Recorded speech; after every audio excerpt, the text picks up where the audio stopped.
तो dear students, अब हम लोग नेक्स्ट मेडिकेशन के बारे में डिस्कस करेंगे, एरिथमिया के बारे में। इससे पहले हम लोगों ने कौन सी मेडिसिन के बारे में पढ़ा? एंजाइना पेक्टोरिस की मेडिसिन के बारे में पढ़ा था। वहाँ पर मैंने आप लोगों को बताया था कि एंजाइना पेक्टोरिस में हम लोग nitrates, beta blockers, calcium channel blockers, potassium channel blockers का क्या करते हैं, वहाँ पर मेनली यूज़ करते हैं। फिर मैंने वहाँ पर यह भी बताया था कि कैल्शियम चैनल ब्लॉकर में non DHP calcium channel blocker को और बीटा ब्लॉकर्स को किस में यूज़ करते हैं हम लोग? सिर्फ और सिर्फ क्लासिकल एंजाइना में हम लोग वहाँ पर यूज़ करते हैं, जो मेनली कहाँ पर किस में मिलता है? बॉयज़ में या फिर मेल में हम लोग कह सकते हैं कि वो क्लासिकल एंजाइना होता है। नेक्स्ट देखो, एरिथमिया के बारे में हम लोग बात करते हैं। सबसे पहले किसके बारे में बात करेंगे? एरिथमिया के बारे में। दो तरीके का एरिथमिया हो सकता है डियर स्टूडेंट्स। किस तरीके का एरिथमिया हो सकता है? दो तरीके का। पहले तो देखो एरिथमिया का मतलब क्या है। एरिथमिया का मतलब इर्रेगुलर कॉन्ट्रैक्शंस। क्या होना? इर्रेगुलर कॉन्ट्रैक्शंस होना, हार्ट के किसी भी चैम्बर में होना। ठीक है, दो तरह के चैम्बर वहाँ पर मिलते हैं, एट्रियल चैम्बर और वेंट्रिकुलर चैम्बर। दो एट्रियल चैम्बर होते हैं और दो वेंट्रिकुलर चैम्बर होते हैं। कौन सा होता है? राइट एट्रियम और लेफ्ट एट्रियम।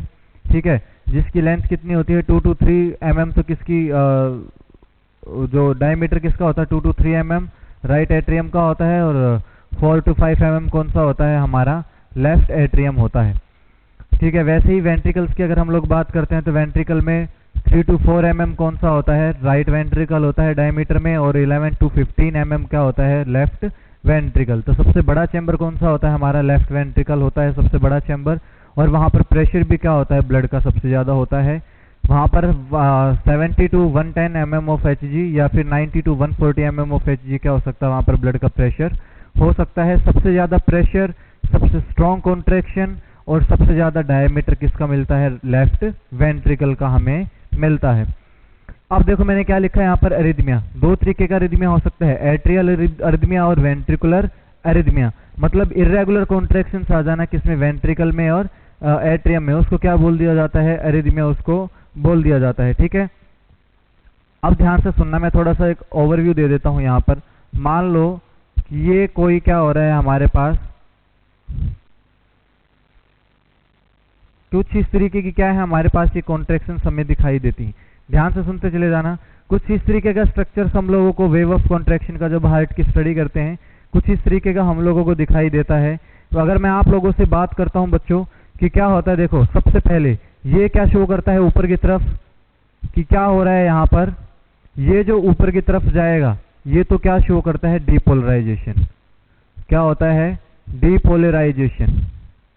जब डीपोलराइजेशन आता है उसके बाद हम लोग क्या बोल सकते हैं कि जो हमारे चैम्बर हैं उसमें सिस्टोल देखने को मिलेगा, मतलब वहां पर कॉन्ट्रैक्शन हमें देखने को मिलती है। जब ऊपर की तरफ जाएगा, मतलब यहां से जब ऊपर की तरफ चढ़ना स्टार्ट करता है ये, यहां पर कौन सा आयंस कॉन्ट्रैक्शन करवाएंगे? सोडियम रिस्पॉन्सिबल होता है किसके लिए? डीपोलराइजेशन के लिए रिस्पॉन्सिबल होता है। फिर ऐसे ही नीचे की तरफ क्या करता है बच्चों? फिर से मूव आउट करना स्टार्ट कर देता है।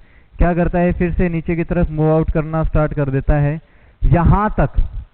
यहां तक कौन रिस्पॉन्सिबल होता है बच्चों? फिर से यहाँ पर सोडियम रहता है हमारे पास। यहाँ तक क्या रहता है?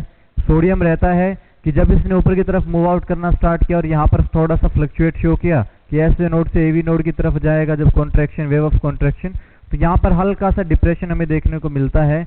तो यहाँ पर क्या होता है? ये सोडियम रिस्पॉन्सिबल होता है। जब नीचे की तरफ देखो यहाँ ध्यान से कि अब हार्ट क्या कर रहा है? रिलैक्सिंग कंडीशन में जा रहा है यहाँ तक। यहाँ से लेकर के और यहाँ तक कौन सा रिस्पॉन्सिबल होता है? पोटेशियम। कौन रिस्पॉन्सिबल होता है? पोटेशियम।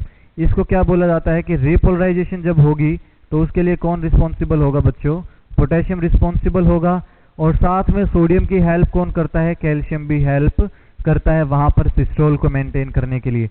अगर यहाँ पर रिपोलराइजेशन होती है, हार्ट जब रेस्टिंग कंडीशन में आ जाता है, तो वहां पर क्या बोल दिया जाता है? डायस्टोल उसको बोल दिया जाता है कि अब हार्ट वेंट्रिकल क्या करेंगे? अब डायलेट करेंगे, वहां पर रिलैक्स हो जाएंगे। डायलेट जब कंप्लीटली कर देते हैं, जब वेंट्रिकल कंप्लीटली डायलेट होगा तो हम उसको क्या बोल देते हैं? कार्डियक रेस्ट करता है उस टाइम पे। अरेस्ट नहीं, कार्डियक या फिर हार्ट क्या करेगा? वहां पर रेस्ट करता है। डायस्टोल की कंडीशन जब कंप्लीटली मेंटेन हो जाती है, ये जो कंप्लीटली मेंटेन हो रहा है, यहाँ पर हार्ट क्या करता है बच्चों? रेस्ट करता है। आप लोगों ने कार्डियक साइकिल में सुना होगा कि 0.3 सेकंड के लिए एट्रियल कॉन्ट्रैक्शन होता है। कौन होता है? एट्रियल कॉन्ट्रैक्शन होता है। और 0.4 सेकंड के लिए क्या होता है वहां पर, सॉरी 0.1 सेकंड के लिए क्या होता है, एट्रियल कॉन्ट्रैक्शन होता है, और 0.3 सेकंड के लिए क्या होता है वहां पर, वेंट्रिकुलर कॉन्ट्रैक्शन होता है। वेंट्रिकुलर कॉन्ट्रैक्शन होता है, इसमें भी दो कंडीशन हम लोग देखते हैं, 0.25 और 0.05, दो फेज यहाँ पर आती हैं। 0.25 में तो क्या होता है कि वेंट्रिकल कॉन्ट्रैक्ट करेगा, और 0.05 में क्या होता है वहां पर आइसोवोलेमिक चेंज हम लोगों को देखने को मिलता है कि सारे के सारे जितने भी इलेक्ट्रोलाइट्स थे वो क्या होंगे, इक्वल हो जाएंगे वहां पर, इसलिए उसको क्या बोल दिया जाता है, आइसोवोलेमिक फेज फॉर 0.05 सेकंड। और 0.25 सेकंड के लिए क्या हो जाएगा, वेंट्रिकल जब वहां क्या करते हैं, कॉन्ट्रैक्शन करते हैं। 0.4 सेकंड के लिए क्या करता है बच्चों, हार्ट रेस्ट करता है। क्या करता है वहां पर, हार्ट रेस्ट करता है। तो ये आप लोग जब कार्डियोवास्कुलर सिस्टम में ईसीजी वगैरह जब आप लोग पढ़ोगे, या उससे रिलेटेड ईसीजी से एबनॉर्मेलिटी जब आप लोग पढ़ोगे कि ईसीजी की एबनॉर्मेलिटीज वगैरह आएंगी, तब आप लोग वहां पर क्या करोगे, इनके बारे में पढ़ोगे। अब ध्यान से सुनना, जब सोडियम चैनल डिपोलराइजेशन के लिए रिस्पॉन्सिबल होता है, यहाँ पर जो हमारा हार्ट का एक्शन पोटेंशियल होता है, हार्ट का एक्शन पोटेंशियल होगा वो कितना हो जाता है बच्चों, -60 मिली इलेक्ट्रोवोल्ट होता है। ठीक है, लेकिन जब फुल्ली क्या करता है, अब ये डायलेट होने का टाइम हो जाएगा, यहाँ पर जब डायलेट आने का टाइम होता है +10 मिली इलेक्ट्रोवोल्ट भी हो सकता है, और कई जगह पर आप लोगों को लिखा मिलता है +30 मिली इलेक्ट्रोवोल्ट। +30 मिली इलेक्ट्रोवोल्ट क्या होता है, ये हम लोग इतना नहीं मानते, फर्स्ट प्रायोरिटी किसको देते हैं हम लोग, इसको देंगे। +30 मिली इलेक्ट्रोवोल्ट हम लोग मेनली वैसे बोल तो देते हैं, लेकिन कहाँ पर देखने को मिलता है, न्यूरॉन्स वगैरह में हम लोग जब उसके एक्शन पोटेंशियल, जब मसल कॉन्ट्रैक्शन की बात करते हैं, तब वहां पर हम लोग क्या करते हैं, +30 मिली इलेक्ट्रोवोल्ट वहां पर बोलते हैं। लेकिन इन केस ऑफ हार्ट कितना माना जाता है, मैक्सिमम एक्शन पोटेंशियल +10 मिली इलेक्ट्रोवोल्ट बोला जाएगा। अगर न्यूरॉन के केस में अगर आप लोग बात करते हो तो वहां पर कितना माना जाता है, +30 मिली इलेक्ट्रोवोल्ट वहां पर माना जाएगा। अगर ऑप्शन में +10 मिली इलेक्ट्रोवोल्ट ना आए तो आप लोग सेकंड प्रायोरिटी किसको दे सकते हो, +30 मिली इलेक्ट्रोवोल्ट को आप लोग दे सकते हो। नेक्स्ट अगर मैं आप लोगों से मेन इंपॉर्टेंट बात करता हूँ, इतना समझ में आया आप लोगों को, अगर बात करता हूँ आप लोगों से, अगर वेंट्रिकुलर फाइबर्स में, वेंट्रिकुलर फाइबर मतलब क्या है, वेंट्रिकल में जो बंडल ऑफ ये जो सेप्टम वगैरह के बीच में जो प्रेजेंट होता है,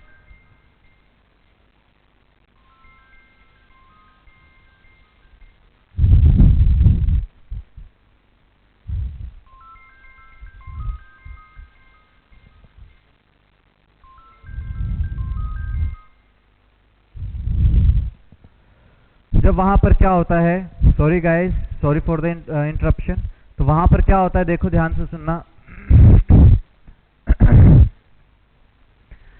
इस कंडीशन में आप लोग थोड़ा ध्यान से देखना कि जब वेंट्रिकल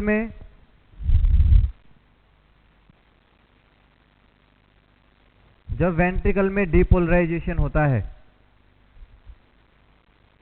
उसके लिए कौन रिस्पॉन्सिबल होगा, सोडियम वहां पर रिस्पॉन्सिबल होता है। अगर वेंट्रिकल में अगर रिपोलराइजेशन हो, तो मैंने अभी बताया आप लोगों को कि जब डायस्ट्रोल की कंडीशन आती है तो कौन रिस्पॉन्सिबल होगा वहां पर, पोटेशियम आयन या पोटेशियम चैनल्स क्या होते हैं वहां पर रिस्पॉन्सिबल होते हैं। अगर वहां पर वेंट्रिकल में फास्ट रिपोलराइजेशन देखने को मिले,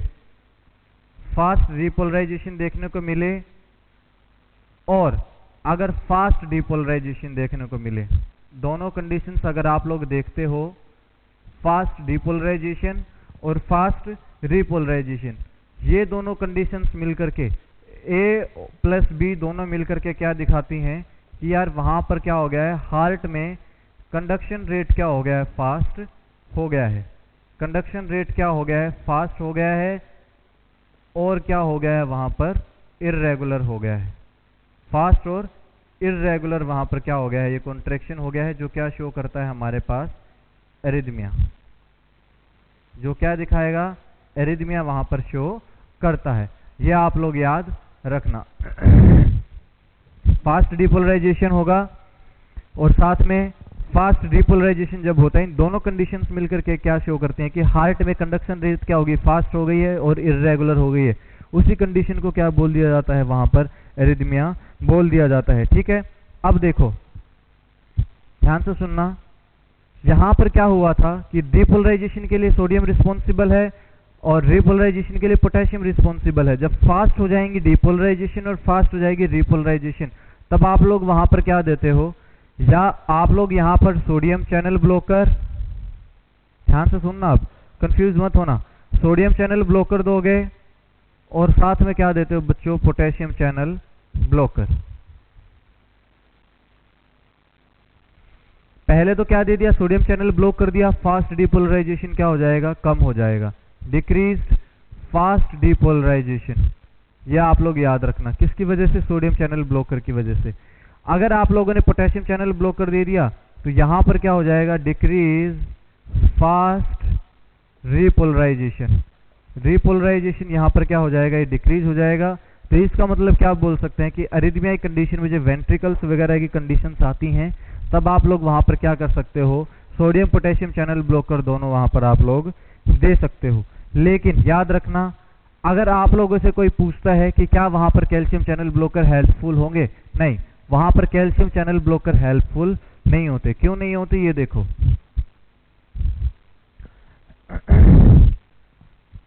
कैल्शियम चैनल ब्लॉकर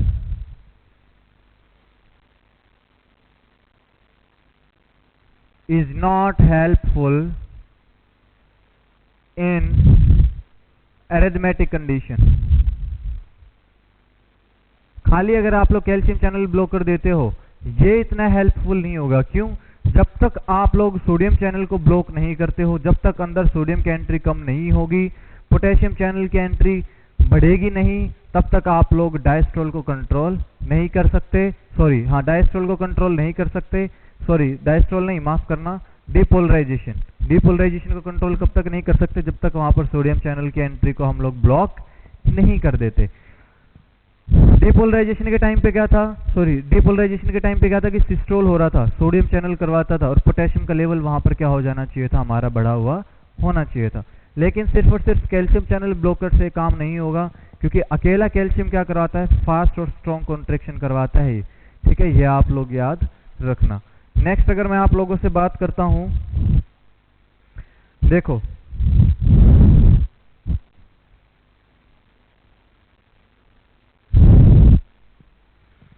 अगर मैं खाली बात करता हूं कंडक्शन सिस्टम, देखो ध्यान से सुनना, if conduction system is fast, अगर खाली कंडक्शन सिस्टम फास्ट हो जाए, if conduction system is very fast, मतलब वेव ऑफ कॉन्ट्रैक्शन बार बार बन रही हैं, तो कुछ इस तरीके का आप लोगों को क्या दिखाई दे सकता है, एक स्ट्रक्चर्स वहां पर दिखाई दे सकते हैं। तो यहां पर आप लोग क्या यूज करोगे, पोटेशियम चैनल, और दूसरा क्या करते हो, कैल्शियम चैनल ब्लॉकर्स को आप लोग यूज करते हो। इन दोनों को क्या करोगे, both channel blockers will be used.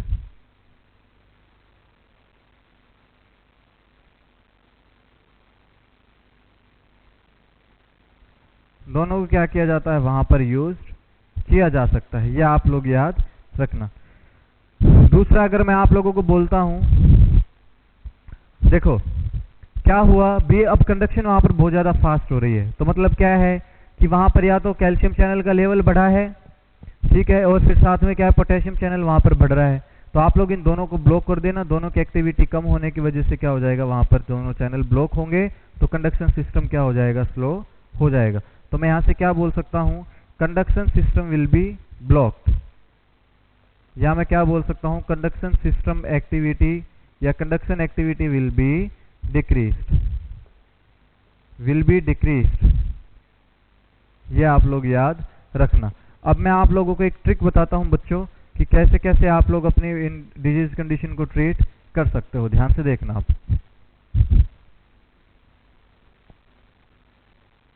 अगर मैं बात करता हूं वेंट्रिकुलर अरिथमिया की, किसकी बात करूं मैं, अगर वेंट्रिकुलर अरिथमिया की अगर मैं बात करता हूं, वेंट्रिकुलर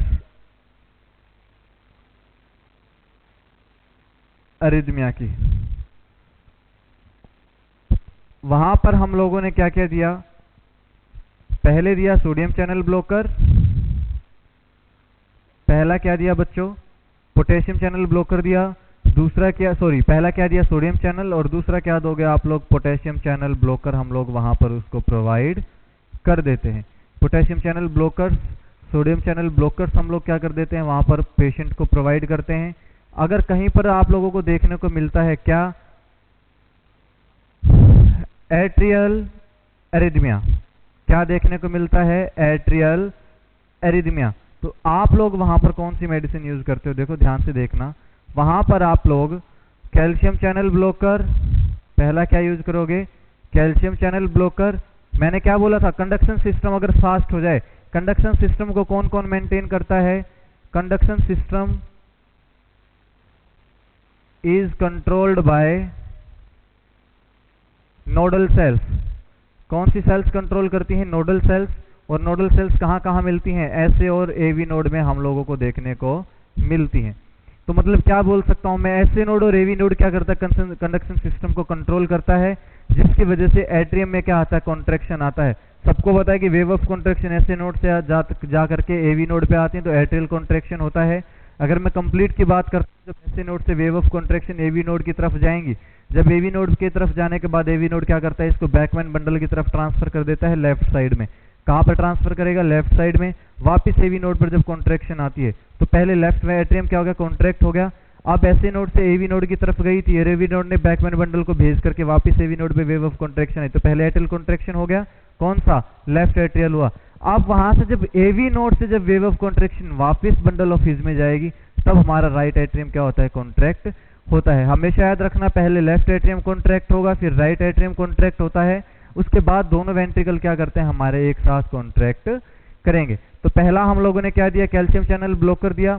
अब कैल्शियम चैनल ब्लॉकर दे देंगे किसमें, अरिथमिया में, जब कंडक्शन सिस्टम बहुत ज्यादा फास्ट हो जाएगा, मतलब एसए और एवी नोड की एक्टिविटी वहां पर बहुत ज्यादा बढ़ चुकी थी। अब एसए और एवी नोड को ब्लॉक करने के लिए आप सबसे पहले कैल्शियम चैनल ब्लॉकर दे देना, और दूसरा क्या दिया जाता है बच्चों, calcium channel potassium channel blocker. ये दो वहां पर हम लोग क्या कर सकते हैं, इन मेडिसिन को यूज कर सकते हैं। नेक्स्ट अगर मैं बात करता हूं कि इनमें बीटा ब्लॉकर्स को भी क्या कर सकते हैं, हम लोग यूज कर सकते हैं। Beta blockers can also be used, इसमें हम लोग बीटा ब्लॉकर्स वगैरह को भी क्या कर सकते हैं, यूज कर सकते हैं।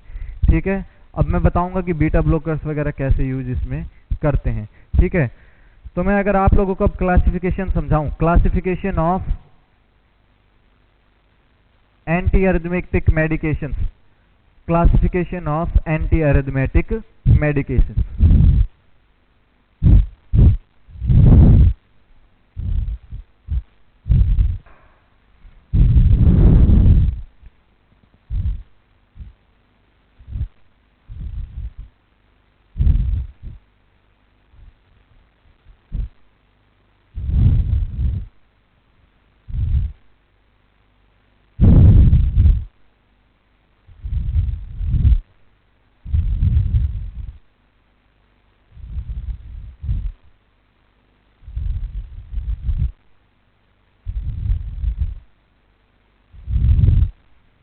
क्लासिफिकेशन में क्या आएगा बच्चों, देखो हमारे भी एक टीचर्स ने हमें एक ट्रिक बताई थी, और मैं वो आप लोगों को फॉरवर्ड कर रहा हूं अब।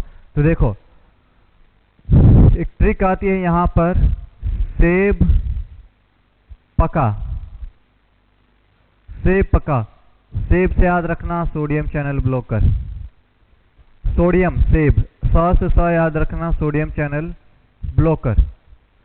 ठीक है, दूसरा बा से याद रखना potassium channel blocker, sorry beta blocker, beta blocker, इसे याद रखना, ब से बीटा ब्लॉकर, टी से पोटेशियम चैनल ब्लॉकर,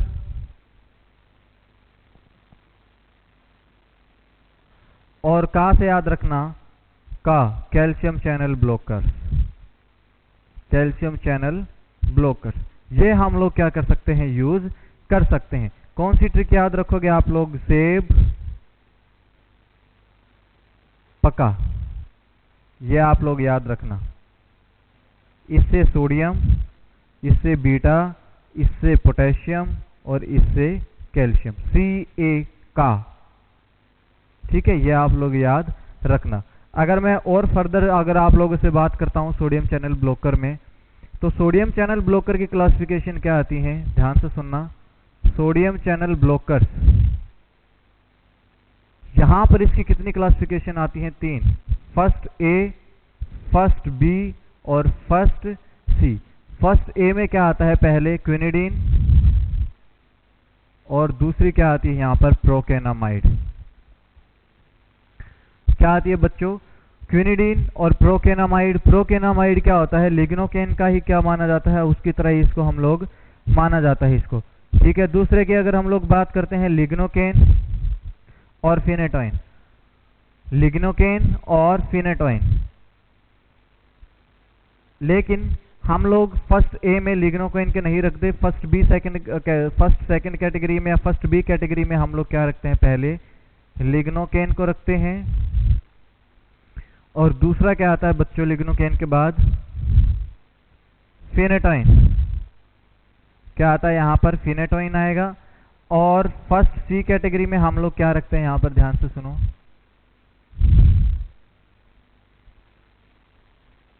एनकेनामाइड, एनकेनामाइड और फ्लेकेनामाइड। क्या आता है, एनकेनामाइड और फ्लेकेनामाइड। हम इन दो मेडिसिन को क्या करते हैं, यहाँ पर मोस्टली देखते हैं। क्या होता है, इन दो मेडिसिन को हम लोग देखते हैं। एनकेमाइड लिखो यार, सॉरी, एनकेमाइड,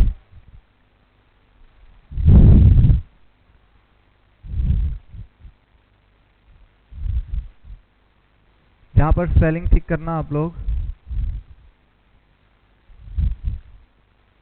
एनकेनाइड और फ्लेकेनाइड।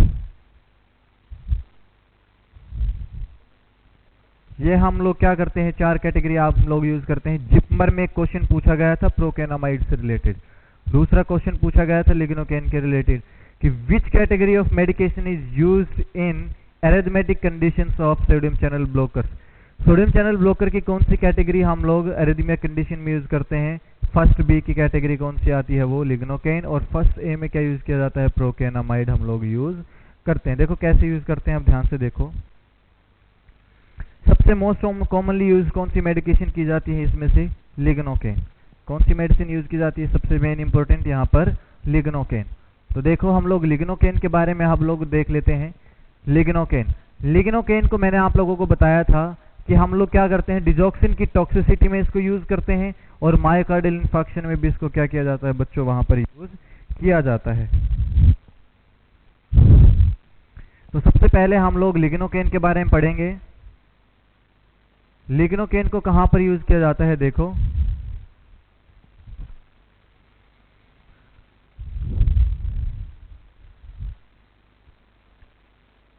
In the treatment of digoxin toxicity. Digoxin की टॉक्सिसिटी अगर वहां पर हो जाए तब भी हम लोग क्या करेंगे, लिग्नोकेन के यूज करेंगे। Use in the treatment of MI, in the treatment of MI. और एक कंडीशन और आती है बच्चों, use in WPW syndrome, WPW syndrome. देखो कैसे यूज की जाती है, ध्यान से सुन लेना कि WPW सिंड्रोम क्या होता है बच्चों। अगर मैं यहाँ पर एक हार्ट का ये कुछ एक चैम्बर बना देता हूँ राइट साइड का, यहाँ पर ऐसे नोड था, यहाँ पर AV नोड था, और नीचे की तरफ जो हमारा सेप्टम होता है, इसके बीच में क्या प्रेजेंट रहता है, ये हमारा वेंट्रिकुलर सेप्टम से बंडल ऑफ हीज यहाँ पर प्रेजेंट रहते हैं, और नीचे की तरफ क्या रहता है, वॉल्स के अंदर जो हमारी जो एंडोकार्डियम लेयर होती है उसके अंदर क्या प्रेजेंट रहता है, पुरकिंजी फाइबर्स वहाँ पर प्रेजेंट रहते हैं। दूसरा अगर आप लोगों को यहाँ पर बोलता हूँ तो क्या होता है, देखो जब wave of contraction normally AV node पे आते थे, और AV नोड क्या हो गया अब, डैमेज, AV नोड क्या हो गया अब, डैमेज हो गया। तो ये क्या करती हैं, ये एक और अलग से इलेक्ट्रिकल चैनल बना लेगा। ये जो SA नोड है वापस क्या करना स्टार्ट कर देगा, नीचे की तरफ अपनी वेव ऑफ कॉन्ट्रैक्शंस को भेजना स्टार्ट कर देगा। तो मैं क्या बोल सकता हूँ, यहाँ पर ये क्या करता है कि पहले SA नोड से AV नोड की तरफ इसको जाना था, लेकिन अब ये क्या करता है, एक्स्ट्रा इलेक्ट्रिकल पाथवे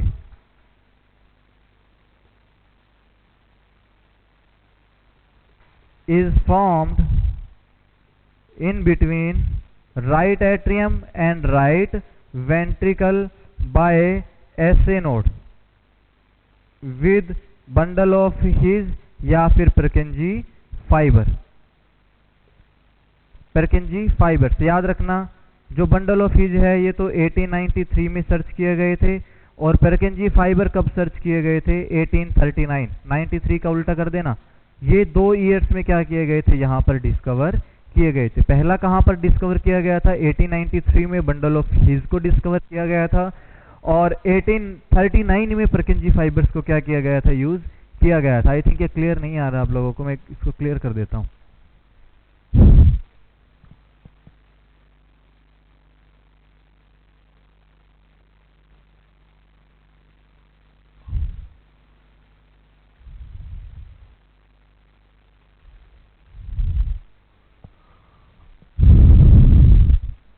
क्लियर दिख रहा है अब?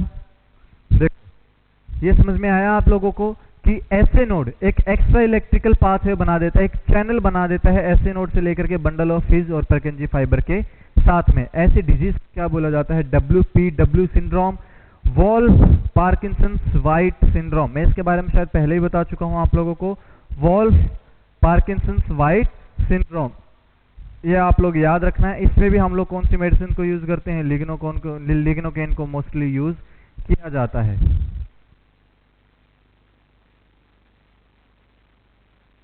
लिग्नोकेन को हम लोग क्या कर सकते हैं? मोस्टली यूज कर सकते हैं। तो यहां पर देखो आप लोग, एक्स्ट्रा इलेक्ट्रिकल पाथवे बन जाता है इस डिजीज कंडीशन में, और वहां पर हम लोग क्या यूज कर सकते हैं बच्चों? इसको यूज कर सकते हैं। नेक्स्ट अगर मैं बात करता हूं बीटा ब्लॉकर्स की, किसकी बात करूं मैं अगर आप लोगों से? बीटा ब्लॉकर्स की।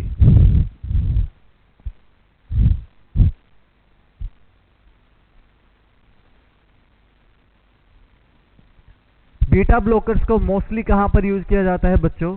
बीटा ब्लॉकर्स को मोस्टली यूज किया जाता है एट्रियल अरिथमिया में। कहां पर यूज किया जाएगा? एट्रियल अरिथमिया में इसको यूज किया जाता है। पहला क्या आता है? एट्रियल फ्लटर हो सकता है और एट्रियल फिब्रिलेशन। वहां पर 2 कंडीशन हम लोगों को देखने को मिल सकती हैं, और वहां पर हम लोग क्या यूज करते हैं? एस्मोलोल। बीटा ब्लॉकर्स में इसको हम लोग कहां यूज किया कर सकते हैं? यूज्ड इन, डायरेक्टली बोल सकता हूं मैं, एट्रियल अरिथमिया। कहां पर यूज कर सकता हूं? एट्रियल अरिथमिया में मैं इनको यूज कर सकता हूं। पहला कौन सा आता है यहां पर? Atrial Flutter. क्या आता है बच्चों? एट्रियल फ्लटर आएगा। और दूसरा क्या आता है? Atrial fibrillation. दूसरा क्या आता है बच्चों यहां पर? एट्रियल फिब्रिलेशन हम लोगों को यहां पर देखने को मिलता है। मतलब 2 कंडीशंस में हम लोग क्या कर सकते हैं? इसको यूज कर सकते हैं। तो यहां पर क्या आता है? ड्रग ऑफ चॉइस इसकी हमेशा याद रखना। यहां पर ड्रग ऑफ चॉइस क्या आती है? इन दोनों कंडीशंस में इन दोनों की ड्रग ऑफ चॉइस क्या आती है? एस्मोलोल। माफ करना, गलती हो गई। एस्मोलोल। एस्मोलोल को कैसे दे सकते हो आप लोग? Parenteral route. कैसे दे सकते हो? पेरेंट्रल रूट से दे सकते हो। और कैसे देते हो पेरेंट्रल रूट से? आईवी रूट से आप लोग दे सकते हो। 150 mg हम लोग क्या करते हैं? डोज प्रोवाइड करते हैं। कितने mg बच्चों? 150 mg हम लोग डोज को प्रोवाइड कर सकते हैं एस्मोलोल को। का एक साइड इफेक्ट क्या आता है? Severe bradycardia. क्या कर सकती है ये? Severe bradycardia. अगर आप लोगों से कहीं पर क्वेश्चन पूछा जाए, if a patient comes in emergency with an atrial arrhythmia और with severe tachycardia more than 150 और 200 बीट्स पर मिनट, उसकी ड्रग ऑफ चॉइस क्या रहेगी? एस्मोलोल। कि एक ऐसा पेशेंट इमरजेंसी में आता है जिसको सीवियर टेकिकार्डिया की प्रॉब्लम है, जहां पर एट्रियल अरिथमिया की कंडीशन जनरेट हो सकती है, वहां पर आप लोग क्या दोगे? एस्मोलोल। 150 mg दे सकते हो, आईवी देना पड़ेगा, या फिर पेरेंट्रल रूट से आप लोग क्या कर सकते हो? वहां पर दे सकते हो। और साइड इफेक्ट क्या आता है? Severe bradycardia. अगर बहुत ज्यादा ब्रेडिकार्डिया की अगर मैं बात करूं, less than 30 beats per minute हो जाएं, तो आप लोग यहां पर क्या दोगे बच्चों? पहला तो stop esmolol, give adrenaline. Give adrenaline. और उससे पहले क्या करना है? Stop esmolol. एस्मोलोल को स्टॉप कर देना। ये 2 काम हमारे क्या होंगे वहां पर मेन आते हैं। नेक्स्ट अब हम लोग देखते हैं क्लास 3 में पोटेशियम चैनल ब्लॉकर्स में हम लोग क्या देखते हैं। अब पहला हम लोगों ने क्या पढ़ा था? सोडियम चैनल ब्लॉकर में लिग्नोकेन का मोस्ट यूज पढ़ा हमने। वही एक मोस्ट इंपोर्टेंट ड्रग आती है। अगर लिग्नोकेन वहां पर प्रेजेंट नहीं है तो आप लोग प्रोकेनामाइड को भी क्या कर सकते हो? वहां पर यूज कर सकते हो। आप लोग जब एनक्लेक्स वगैरह पढ़ते हो तो वहां पर आप लोग को ये क्वेश्चंस वगैरह देखने को मिलेंगे, मॉसबी से देखना। और दूसरा आप लोग साउंडर्स में जब आप लोग इसके पीछे जो मेडिसिन दे रखी हैं कार्डियोवास्कुलर सिस्टम के साथ में, वहां पर प्लीज उनको अच्छे से आप लोग एक बार पढ़ लेना। नेक्स्ट अगर मैं अब आप लोगों से बात करता हूं, पहला हमने सोडियम चैनल ब्लॉकर पढ़ लिया, दूसरा potassium channel blocker sorry beta blocker पढ़ लिया, थर्ड वन आएगा अब पोटेशियम चैनल ब्लॉकर। जो मेडिसिन जहां पर मैं लिखवा रहा हूं वो मेडिसिन वहीं पर यूज होंगी। जैसे मैंने पहले आप लोगों को पोटेशियम चैनल ब्लॉकर लिखवाया था, मिनॉक्सिडिल और निकोरेंडिल के बारे में मैंने पढ़ाया वहां पर तो क्या था, हाइपरटेंशन में मैंने आप लोगों को बोल दिया था, लेकिन इतना यूज ना करके कहां पर यूज किया जाता था उसको, निकोरेंडिल को तो हम लोग कहां पर यूज करते थे, एंजाइना में। जो इससे पहले वाली क्लास में मैंने आप लोगों को रेनालाजिन, निकोरेंडिल और इन दो तीन मेडिसिन के बारे में मैंने आप लोगों को वहां पर पढ़ाया था। नेक्स्ट अगर मैंने आप लोगों से बात की, फिर यहाँ पर फिर से पोटेशियम चैनल ब्लॉकर आ गए। यहाँ पर कौन सी मेडिसिन आती है, यहाँ पर देखना आप लोग, अमायोड्रोन। कौन सी मेडिसिन आती है बच्चों यहाँ पर, अमायोड्रोन। यहाँ पर हम लोग मेडिसिन क्या करते हैं, मोस्टली यूज करते हैं, ठीक है, अमायोड्रोन, जिसका आप लोगों ने नाम भी सुना होगा, कार्ड्रॉन। कार्ड्रॉन ये क्या होती है, ड्रग ऑफ चॉइस होती है बच्चों। ये क्या होती है, drug of choice in ventricular arrhythmia. Drug of choice किस में आती है, ये वेंट्रिकुलर अरिथमिया में। मैंने आप लोगों को बताया था कि पोटेशियम चैनल ब्लॉकर्स और कैल्शियम चैनल ब्लॉकर्स को हम लोग कहां पर यूज कर सकते हैं, इसको वेंट्रिकुलर अरिथमिया में यूज कर सकते हैं। देखो जो पोटेशियम चैनल था उसको हम वेंट्रिकुलर अरिथमिया में यूज कर सकते हैं और एट्रियल अरिथमिया में भी उसको यूज कर सकते हैं, लेकिन सोडियम चैनल ब्लॉकर को हम लोग वेंट्रिकल में यूज नहीं कर सकते, वहां पर हम लोग कैल्शियम को यूज कर सकते हैं। दूसरा देखो, अगर मैं अमायोड्रोन की बच्चों बात करता हूं, अमायोड्रोन की अगर मैं बात करता हूं, ये कैसी ड्रग होती है, मिसलेनियस। कैसी ड्रग होती है ये, मिसलेनियस ड्रग हमारे पास रहती है। जो मिसलेनियस ड्रग होगी तो क्या करती है, यहां पर ध्यान से सुनना, ये जो मिसलेनियस ड्रग है ये क्या कर सकती है, कैल्शियम चैनल, पोटेशियम चैनल और सोडियम चैनल, इन तीनों को क्या कर सकती है, ये can block calcium channel, potassium channel और सोडियम चैनल, इन तीनों को ये मेडिसिन क्या कर सकती है, ब्लॉक कर सकती है। इसलिए मैंने क्या बोल दिया, मिसलेनियस ड्रग है ये, ठीक है। कैसी ड्रग है ये, मिसलेनियस ड्रग, कि पोटेशियम चैनल के साथ साथ में ये इनके साथ भी क्या कर सकती है, ये काम कर सकती है। नेक्स्ट मैं लिख सकता हूं कैसी होती है ये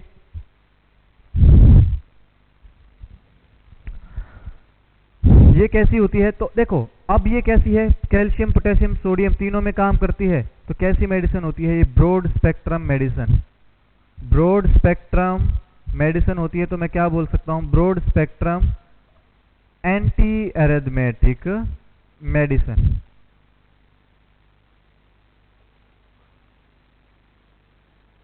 ठीक है, ये आप लोग याद रखना,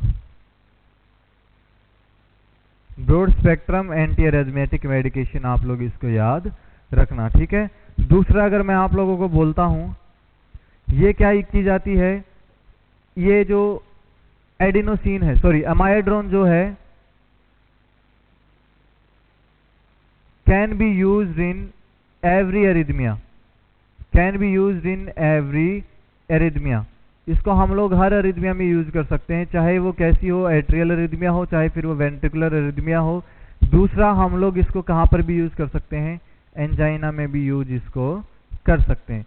इसको हम लोग और कहां पर यूज कर सकते हैं बच्चों, एंजाइना में भी इसको यूज कर सकते हैं।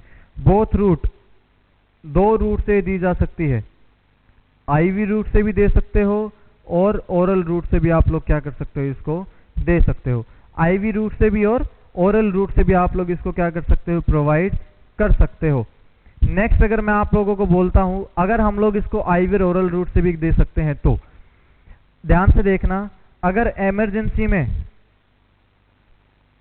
एक्यूट एरिथमिया के साथ में आते हैं, क्या आता है, अगर किसी को एक्यूट एरिथमिया की कंडीशन आती है, तो वहां पर आप लोग आईवी रूट से क्या यूज कर सकते हो बच्चों, अमायोड्रोन को आप लोग वहां पर यूज कर सकते हो। और मेंटेनिंग डोज पे अगर आप लोगों को रखना है, जब क्रोनिक एरिथमिया वगैरह कंडीशन आती है, तो मेंटेनेंस डोज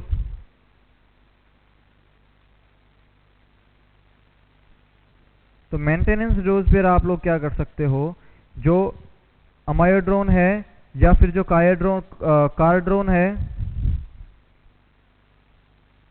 उसको आप लोग ओरल रूट से क्या करोगे, दोगे। कौन से रूट से देते हो, ओरल रूट से उस मेडिसिन को आप लोग वहां पर प्रॉम्प्टली देते हो। ठीक है, आप लोग याद रखना ये। तो क्या कर सकता हूं मैं इसको, कि हम लोग इसको दोनों कंडीशन में यूज कर सकते हैं, एक्यूट अरिथमिया और क्रोनिक अरिथमिया में जब मेंटेनेंस डोज पर रखा जाता है तब हम लोग क्या कर सकते हैं, इसको यूज कर सकते हैं। तो मैं यहां पर लिख सकता हूं can be use in acute and chronic arrhythmia, दोनों में हम लोग इसको क्या कर सकते हैं, यूज कर सकते हैं।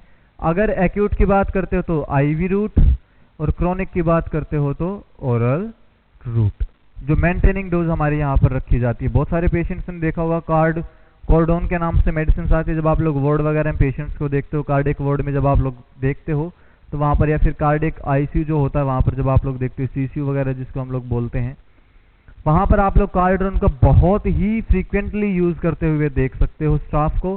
ठीक है, ये एक इंपॉर्टेंट ड्रग है, इसको आप लोग याद रखना। ठीक है, उसके बाद मैं आप लोगों से बात करता हूँ इसके हाफ लाइफ की। हाफ लाइफ क्या होती है इसकी, बहुत ही ज्यादा होती है।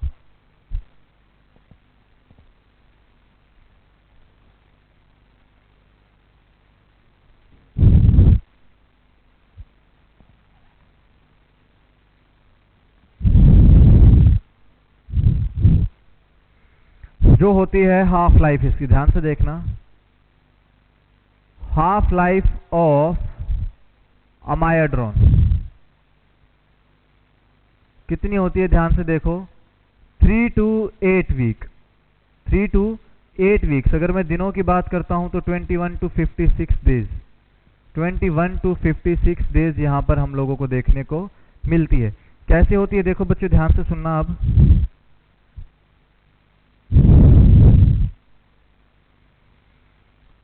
तो मैं क्या बोल सकता हूं, मिनिमम क्या है 21 डेज और मैक्सिमम क्या है 56 डेज, कि अगर आप लोगों ने पेशेंट्स को ये मेडिसिन दी तो 21 से लेकर के 26 दिन तक जाने के बाद ये हमारे शरीर में आधी रह जाती है। तो देखो कितने लंबे टाइम तक ये क्या रहती है, हमारी बॉडी में रहती है।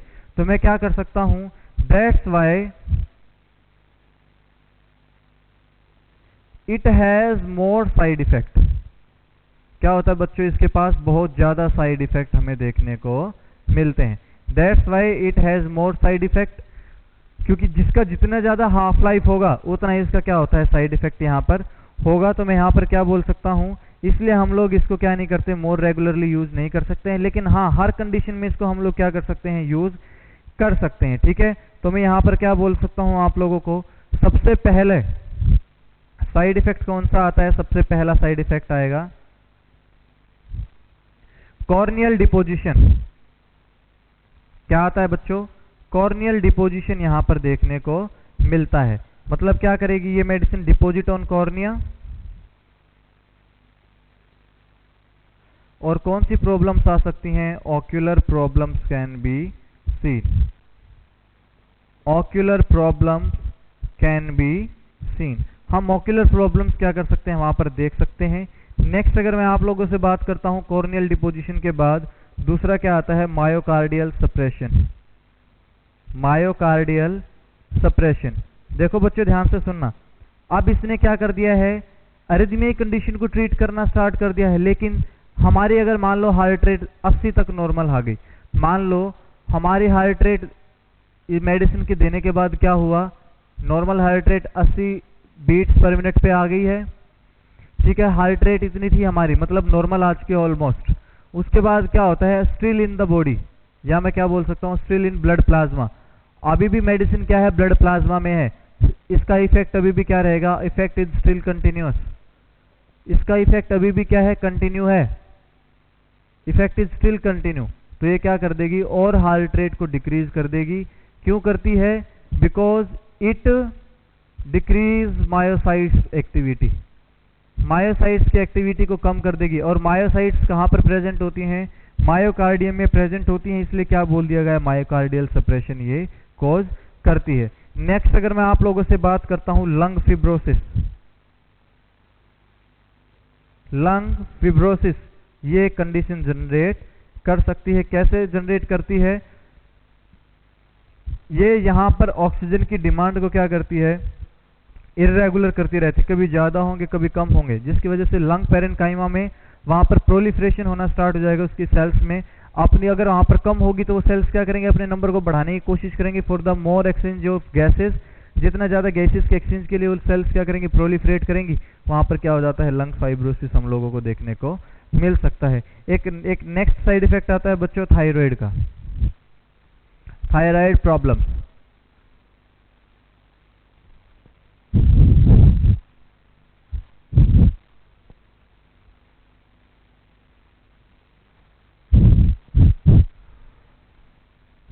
अब आप सबको पता है थायराइड प्रॉब्लम में क्या कर सकती है? ये दोनों प्रॉब्लम्स कोज कर सकती है बच्चों। थायराइड की अगर मैं बात करता हूं,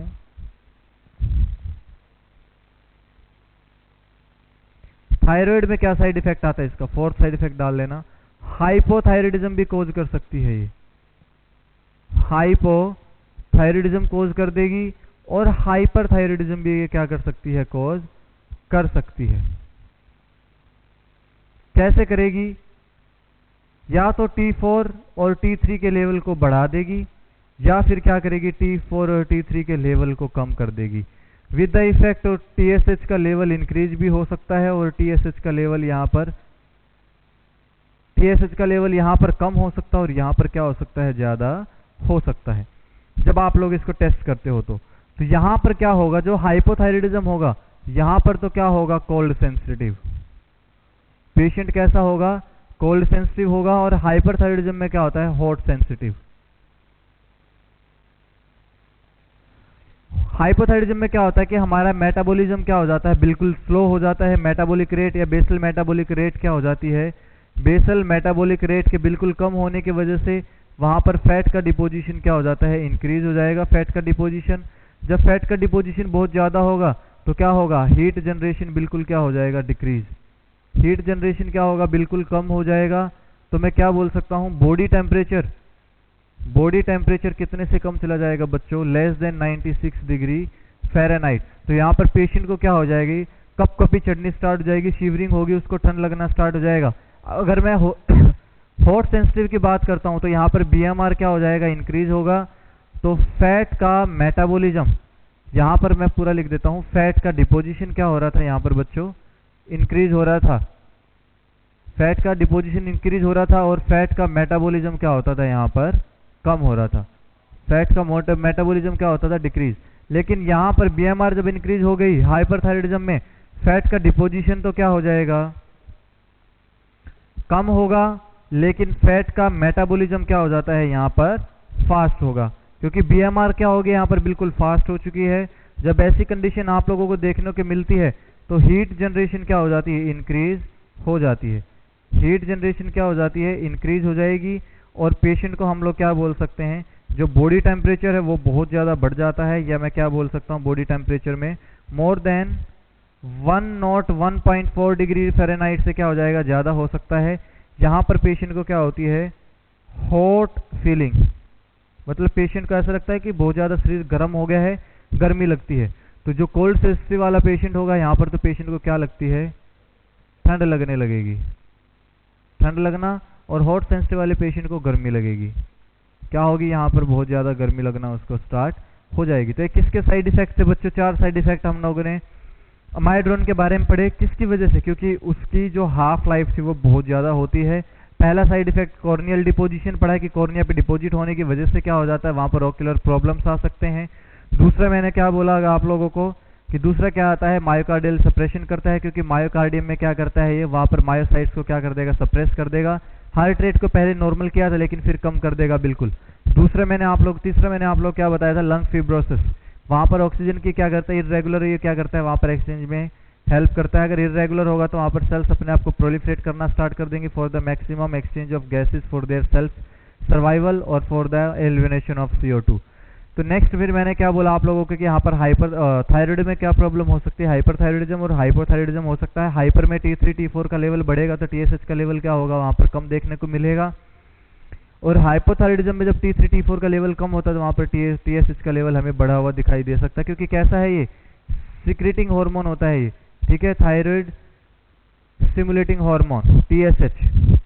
ये क्या होगा आप लोगों को ऐसा उस कंडीशन में कुछ दिखाई देगा। अगर हाइपरथायराइडिज्म है तो वहाँ पर पेशेंट को गर्मी लगेगी क्योंकि BMR बढ़ जाएगा, फैट का डिपोजिशन कम और फैट का मेटाबॉलिज्म वहाँ पर बढ़ने की वजह से पेशेंट को क्या होता है, गर्मी लगना स्टार्ट हो जाता है। और हाइपोथायराइडिज्म में जब BMR कम हो जाती है, फैट का डिपोजिशन बढ़ेगा, मेटाबॉलिज्म कम होगा, पेशेंट में हीट जनरेशन क्या हो जाता है, बिल्कुल कम होगा, बॉडी टेम्परेचर 96 डिग्री फ़ारेनहाइट से क्या हो जाता है, कम वहाँ पर हो जाएगा, जिसकी वजह से पेशेंट को क्या लगेगी, ठंड वहाँ पर लगने लग जाती है। ठीक है, नेक्स्ट अब आप लोग मेडिकेशन देखो बच्चों, कैल्शियम चैनल ब्लॉकर, सबसे लास्ट में क्या आता है, calcium channel blocker.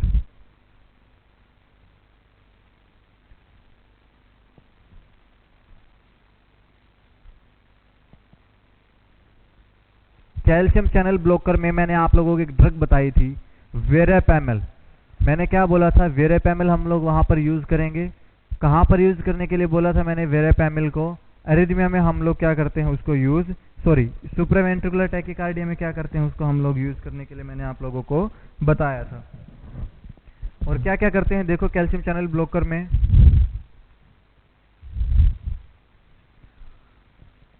Fourth category आएगी कैल्शियम चैनल ब्लॉकर। अभी तक हम लोगों ने क्या पढ़ लिया, sodium channel blocker, beta blocker,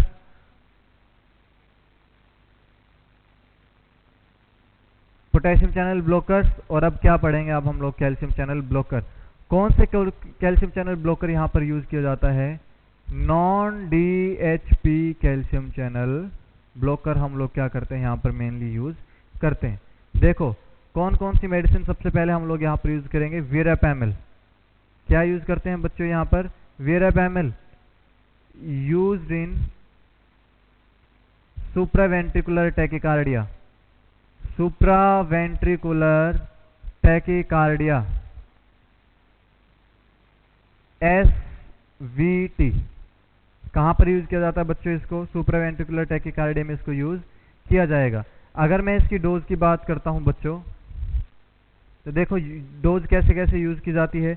अगर आप लोग इसको IV रूट से देखते हो तो कैसे दे सकते हो आप लोग,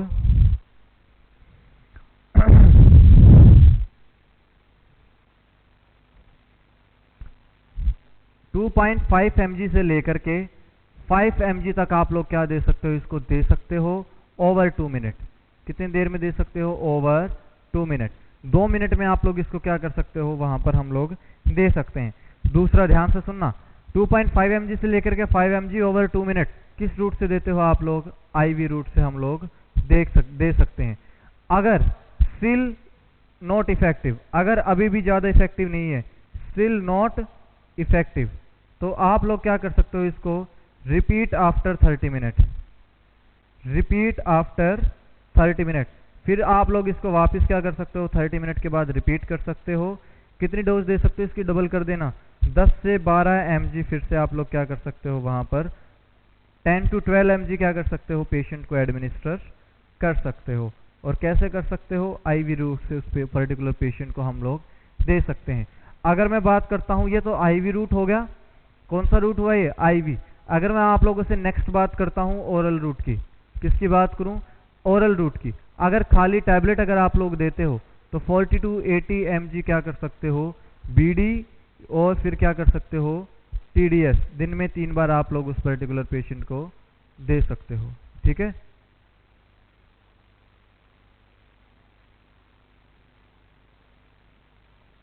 आप लोग क्या कर सकते हो वहां पर दिन में 3 बार उस पर्टिकुलर पेशेंट को ये मेडिसिन क्या कर सकते हो, दे सकते हो। ठीक है,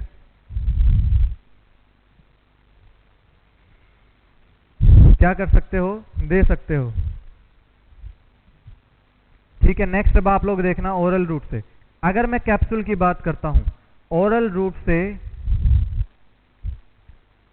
अब अगर आप लोग कैप्सूल एक्सपेंडेड डोज की बात करते हो, कैप्सूल एक्सपेंडेड डोज की अगर आप लोग बात करते हो तो वहां पर कितने कितने mg के दे सकते हो, 120 mg, 180 mg,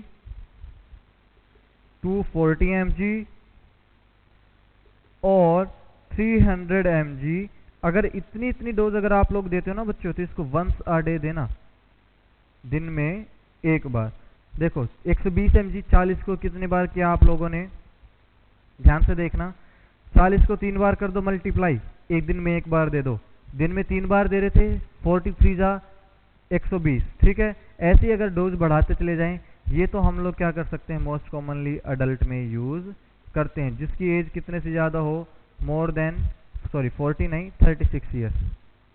और ये किस में यूज़ करते हैं, 20 to 36 ईयर्स की एज के लोगों में हम लोग यूज़ कर सकते हैं। और जो बच्चे होते हैं उनमें हम लोग डिवाइडिंग डोज में यूज़ कर सकते हैं कि 10 mg दे दो, 15 mg, 12 mg, 8 mg, इस तरीके से हम लोग बॉडी वेट के हिसाब से वहाँ पर क्या करते हैं, इनको डोज को चेंज कर सकते हैं, ठीक है। ये क्या हो गया हमारा। लेकिन याद रखना, अगर आप लोगों से कोई पूछता है,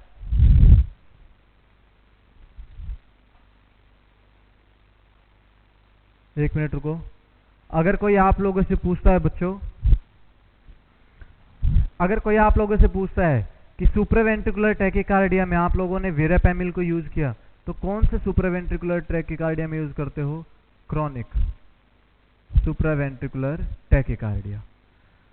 अब अगर आप लोगों से कोई क्वेश्चन पूछता है कि बताइए in acute attack of supraventricular tachycardia which medication will be given to patient, तो वहां पर कौन सी दी जाती है बच्चों, एडिनोसिन। वहां पर कौन सी मेडिसिन दी जाएगी, एडिनोसिन।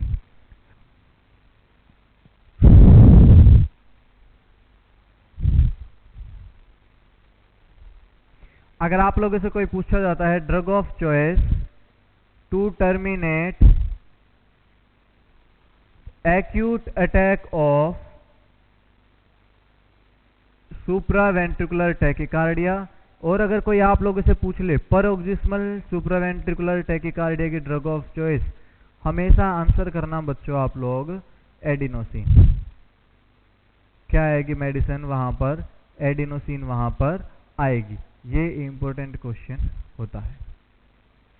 कौन सा क्वेश्चन होता है ये, कि कौन सी मेडिसिन होती है, एडिनोसिन हम लोग वहां पर क्या करते हैं, देते हैं। तो होता क्या है बच्चों, ध्यान से सुनना अब आप लोग।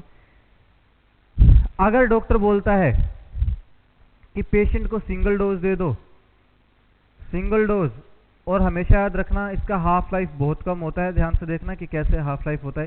सिंगल डोज IV दे दो तो इसको 6 ml देना आप लोग, माफ करना 6 ml नहीं, 6 mg पर 2 ml। सिंगल डोज में बोला डॉक्टर ने कि 6 mg पर 2 ml के हिसाब से दे दो।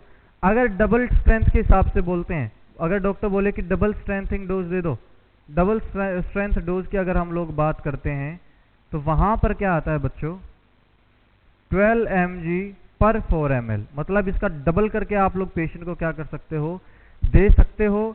इसका हाफ लाइफ कितना होता है बच्चों, 3 to 4 सेकेंड। देखो ध्यान से सुनना मैंने क्या लिखा है, 3 to 4 सेकेंड इसका क्या होता है, वहां पर हाफ लाइफ हमें देखने को मिलता है। अब आप लोगों ने क्या किया कि 3 to 4 सेकेंड आप लोगों ने इंजेक्शन लगाया। मतलब क्या किया आप लोगों ने, जो सिंगल डोज थी और जो डबल स्ट्रेंथनिंग डोज थी, क्या होता है यहां पर ध्यान से सुनना, सिंगल डोज और जो डबल स्ट्रेंथ डोज थी, यहां पर क्या हो जाता है बच्चों, ये प्री फिल्ड सिरिंज आती हैं। कैसी आती हैं, प्री फिल्ड सिरिंज में होता है कि पहले से ही सिरिंज आजकल क्या आती हैं, भरी भराई आती हैं, पहले से इनमें मेडिसिन अवेलेबल होती है। फटाफट आप लोग पेशेंट को क्या कर दो, विद इन 2 सेकेंड्स आप लोग क्या कर सकते हो, पेशेंट को मेडिसिन दो and push with 20 ml of saline after injection. After injection, जब आप लोग इंजेक्शन दे देते हो तो आप लोग क्या कर सकते हो, 20 ml नॉर्मल सेलाइन होती है 20 ml, उसके साथ आप लोग क्या कर सकते हो, वहां पर उसको पुश कर सकते हो। Push with 20 ml of normal saline after injection and raise the hand. तब क्या करना, आप लोगों को हाथ को रेज करना है। देखो ध्यान से सुनना, एक बहुत इंपॉर्टेंट चीज यहां पर यह आती है, मैंने इसका बोला कि हाफ लाइफ क्या है, 3 to 4 सेकेंड है। अब आप लोगों को क्या करना है, देखो आप लोगों को क्या करना है, प्रोक्सिमल टू हार्ट, ऐसी साइट आप लोगों को ढूंढनी है जो प्रोक्सिमल टू हार्ट होती हो। अगर किसी को सेंट्रल लाइन है तो फटाफट वहां से दे दो और क्या कर दो, 20 ml NS को पुश कर दो। और पेशेंट को लेफ्ट लेटरल पोजीशन पे रखना है। कौन सी पोजीशन पे रखना है बच्चों? अगर मैं इस तरीके से हूँ, बेड पे लेटा हुआ हूँ, या फिर मैं इस तरीके से बेड पर लेटा हुआ हूँ, तो आप लोग लेफ्ट लेटरल पोजीशन पेशेंट को दे सकते हो। कैसी पोजीशन दे सकते हो? लेफ्ट लेटरल पोजीशन पेशेंट को दो और ऐसे एरिया पे इंजेक्शन दो जो प्रोक्सिमल हो, हार्ट के जो बिल्कुल पास में हो। हार्ट के पास में उसको क्या बोल दिया? Proximal area. जैसे ही इंजेक्शन लगाओगे हैंड को एलिवेट कर दो। जब हैंड को एलिवेट करते हो आप लोग उसके साथ 20 ml NS को पुश कर दो। फटाफट मेडिसिन क्या आ जाएगी? हार्ट के ऊपर आ जाएगी या हार्ट में आ जाएगी और इफेक्ट क्या करेगी? अपना शो करना स्टार्ट कर देगी। अगर 4 सेकंड से ज़्यादा हो जाएगी तो वो हाफ मेडिसिन वहाँ पर पहुँचेगी बच्चों, क्योंकि 4 सेकंड में क्या होगी? हाफ लाइफ होती है उसकी। 4 सेकंड से लेट गई तो मेडिसिन लेट जाएगी। तो आप लोग ये बहुत ज़रूरी याद रखना, ठीक है। और ये नहीं है कि आप लोगों ने तो इंजेक्शन दे दिया उसके 5 मिनट के बाद आप लोग क्या कर रहे हो? उससे नॉर्मल सलाइन से पुश कर रहे हो, नहीं, ऐसा नहीं करना है, ठीक है। साथ के साथ में सब चीज़ें रेडी रखनी होती हैं आप लोगों को, ये जरूर याद रखना। तो all this was all about the anti arithmetic medications. अगर मैं एक इम्पोर्टेंट अगर आप लोगों से क्वेश्चन करता हूँ, पूछता हूँ, तो या मैं बताऊँ आप लोगों को, इतना हो गया आप लोगों को। आप लोगों को क्या नहीं करना है, अगर यहाँ पर जो करना है वो देखना ध्यान से। अगर पेशेंट इतनी डोज देने के बाद भी रिलैक्स नहीं होता, if still patient is not relax या थोड़ा बहुत भी अरिथमेटिक कंडीशन रिलैक्स नहीं हुई है, रिपीट द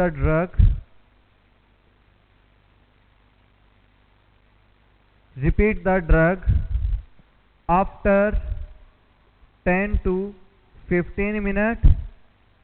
मैक्सिमम डोज कितनी हो सकती है?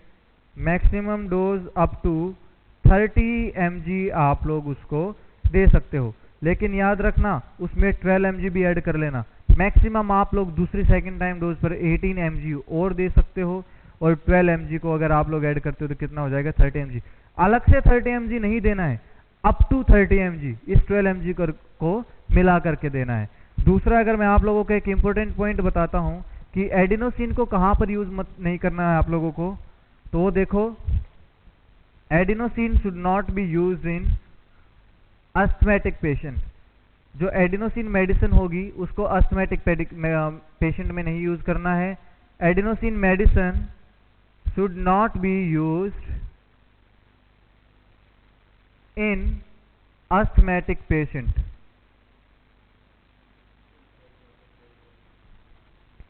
अस्थमैटिक पेशेंट में क्या नहीं करना आप लोगों को? यूज नहीं करना है। क्यों नहीं करना है? ध्यान से देखना। अब आप लोग, ये मेडिसिन मैंने आप लोगों को बताया है कैसी होती है। ये ब्रोंको कॉन्स्ट्रिक्शन कोज करती है। ये क्या कोज करेगी? Bronchoconstriction. अगर इसने ब्रोंकीज को कॉन्स्ट्रिक्ट कर दिया तो उसकी वजह से क्या हो जाता है? वहां पर इम्पेयर्ड गैसियस एक्सचेंज, और फिर से क्या हो जाएगी? पेशेंट को प्रॉब्लम हो सकती है। फिर से पेशेंट को क्या हो सकती है बच्चों? प्रॉब्लम वहां पर हो सकती है, और पेशेंट की कंडीशन क्या हो सकती है? वर्स्ट हो सकती है। Patient condition will be worst.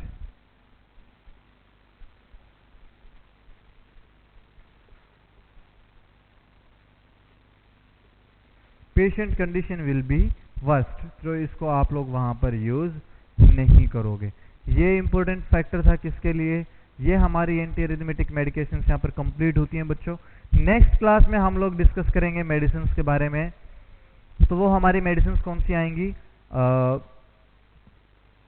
ये हमारे यहाँ पर कार्डियोवास्कुलर सिस्टम की मेडिसिन खत्म होती हैं। इसके बाद हम लोग स्टार्ट करेंगे एंडोक्राइन की मेडिसिन। कौन सी मेडिसिन स्टार्ट करेंगे? एंडोक्राइन की मेडिसिन में हम लोग पढ़ेंगे एंटी डायबिटिक, जिसमें ओरल हाइपोग्लाइसीमिक एजेंट और इंसुलिन के बारे में हम लोग पढ़ेंगे। उसके बाद फिर हम लोग पढ़ेंगे किसके बारे में? थायराइड की मेडिसिन के बारे में हम लोग वहाँ पर पढ़ेंगे, ठीक है। उसके बाद फिर जो आप लोग डिजीज कंडीशन पढ़ते हो एंडोक्राइन की, वहाँ पर और कुछ एक मेडिसिन रिपीट कर दी जाएंगी, ठीक है। तो आप लोगों के लिए इजी रहेगा। फिर उसके बाद मैं एक छोटा सा टॉपिक पढ़ाऊंगा आप लोगों को, ओबीजी की मेडिसिन के बारे में हम लोग वहाँ पर पढ़ेंगे, ठीक है। अब हम लोगों ने यहाँ पर एंटी एरिथमेटिक में कितनी मेडिसिन को पढ़ा? 4 कैटेगरी की। सेब पक्का, sodium channel blocker, beta blockers, calcium channel blockers और पोटेशियम चैनल ब्लॉकर्स को हम लोगों ने वहाँ पर क्या किया है? पढ़ा है। सोडियम चैनल ब्लॉकर में 3 कैटेगरी को पढ़ा है, फर्स्ट ए, फर्स्ट बी और फर्स्ट सी।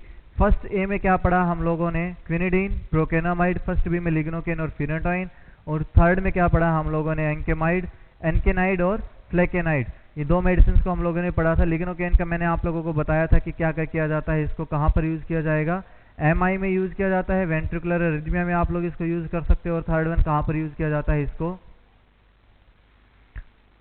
और थर्ड वन कहाँ पर यूज़ किया था इसको हम लोगों ने, एमआई के बाद एमआई में यूज़ किया इसको। उसके बाद एक इम्पोर्टेंट फैक्टर और आया था, कहाँ पर यूज़ किया था इसको हम लोगों ने,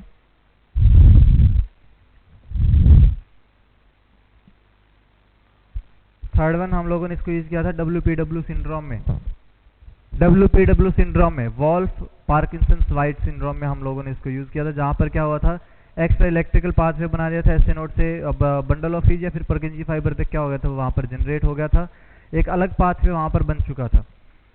उसके बाद फिर मैंने आप लोगों से डिस्कस किया है कौन सी मेडिसिन के बारे में, सोडियम चैनल ब्लॉकर का हो गया। फिर बीटा ब्लॉकर्स में मैंने आप लोगों को बोला कि एक्यूट इमरजेंसी में अगर कोई पेशेंट आता है तो वहाँ पर अगर हार्ट रेट 150 से 200 से ज़्यादा होता है तो आप लोगों को क्या करना है, वहाँ पर एस्मोलोल देना है।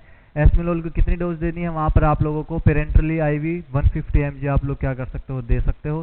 सीवियर ब्रेडिकार्डिया कंडीशन वहाँ पर ओरिजिनेट हो सकती है, तो आप लोग वहाँ पर क्या करोगे, सबसे पहले तो एस्मोलोल को स्टॉप कर दो, उसके बाद एड्रेनालिन आप लोग वहाँ पर दे सकते हो। ठीक है, सीवियर ब्रेडिकार्डियम सबको पता है कि ड्रग ऑफ चॉइस क्या रहती है, एड्रेनालिन। उसके बाद फिर हम लोगों ने डिस्कस किया potassium channel blocker. Potassium channel blocker में भी क्या किया हम लोगों ने, अमाइड्रोन के बारे में पढ़ा। अमाइड्रोन की हाफ लाइफ मैंने कितनी बताई, 3 to 8 वीक्स के बारे में मैंने आप लोगों को बताया कि 56 डेज मैक्सिमम क्या हो सकती है, उसकी हाफ लाइफ हो सकती है, और मिनिमम हाफ लाइफ कितनी हो सकती है, 21 डेज। फिर इसके हम लोगों ने साइड इफेक्ट के बारे में पढ़ा था। साइड इफेक्ट के बारे में सबसे पहले हम लोगों ने पढ़ा कॉर्नियल डिपोजिशन, ओक्यूलर प्रॉब्लम हो सकती है। ओक्यूलर डिपोजिशन के बाद फिर हम लोगों ने क्या पढ़ा था कि मायोसाइट्स की क्या करती है, ये मायोसाइट्स की फंक्शनिंग को कम करके मायोकार्डियल सप्रेशन कोज कर देता है। उसके बाद लंग फिब्रोसिस, और फिर मैंने उसके बाद आप लोगों को बताया कि ये थायराइड में दोनों कंडीशंस को कोज कर सकता है, हाइपोथायराइडिज्म और हाइपर थायराइडिज्म को वहाँ पर ये कोज कर सकता है। फिर मैंने आप लोगों के साथ डिस्कस किया था सबसे लास्ट में कैल्शियम चैनल ब्लॉकर्स के बारे में मैंने आप लोगों से डिस्कस किया। कैल्शियम चैनल ब्लॉकर में non DHP calcium channel blocker कौन सा था, वेरापैमिल। वेरापैमिल के बारे में मैंने आप लोगों को बोला अगर क्रोनिक सुप्रावेंट्रिकुलर टैकीकार्डिया है तो वहाँ पर आप लोग क्या दे सकते हो, वेरापैमिल दे सकते हो। 2.5 to 5 mg क्या कर सकते हो, डोज दे सकते हो। उसके बाद फिर आप लोग 15 से 20 मिनट या 30 मिनट के बाद फिर से डोज को रिपीट करके मैक्सिमम कहाँ तक दे सकते हो, 10 से 12 mg तक दे सकते हो आईवी। अगर ओरल की बात करते हो सिर्फ और सिर्फ टैबलेट की, तो वहाँ पर आप लोग क्या कर देते हो, अगर एज कितने से कम है 20 to 36 ईयर्स के बीच में तो 40 to 80 mg दे दो। अगर एज कितने 36 ईयर्स से ज़्यादा है तो आप लोग क्या कर सकते हो, कैप्सूल वगैरह की फॉर्म में दे सकते हो।